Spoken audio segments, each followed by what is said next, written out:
Sfilano sottosegretari, europarlamentari, sindaci di tutto il Veneto, lo squadrone di governatori del nord, circa 2000 persone in sala, ma spiccano due assenze illustri che alla fine si notavano di più rispetto a tutta la platea leghista accorsa a Padova per ascoltare il discorso di Matteo Salvini, il manifesto della sua ricandidatura a segretario.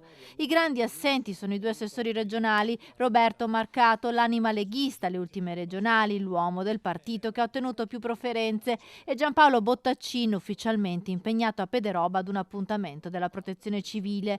Chi non c'è, ma suo malgrado è protagonista anche dei ragionamenti della base leghista, è il generale Roberto Vannacci. Vannacci è un'altra cosa, Vannacci è una persona importante, però Vannacci non è Lega. Noi crediamo nei nostri leader. Vannacci è potente.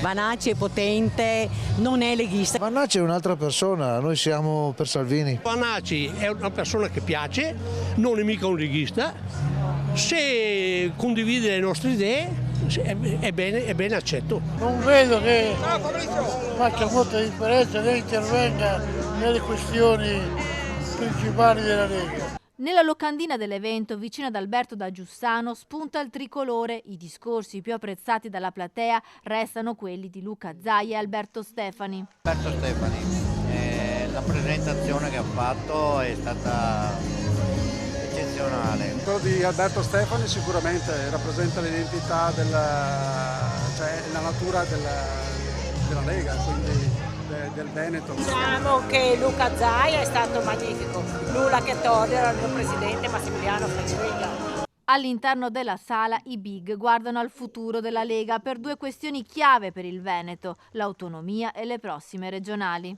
Mi piace pensare alla Lega, come si diceva prima, della concretezza, la Lega del buon governo, sperando fino alla fine che possa essere ancora Luca Zaia l'interprete di questo buon governo, anche perché non siamo solo noi a dirlo, ma sono i cittadini del Veneto. Il contenitore di oggi diventa un contenitore che deve essere in grado di lanciare le idee per il Veneto del futuro. Chiaramente l'autonomia è la pietra miliare di questo movimento. Il futuro del nostro paese passa attraverso anche la capacità di contrastare coloro che magari pensano più alle armi che ad altro.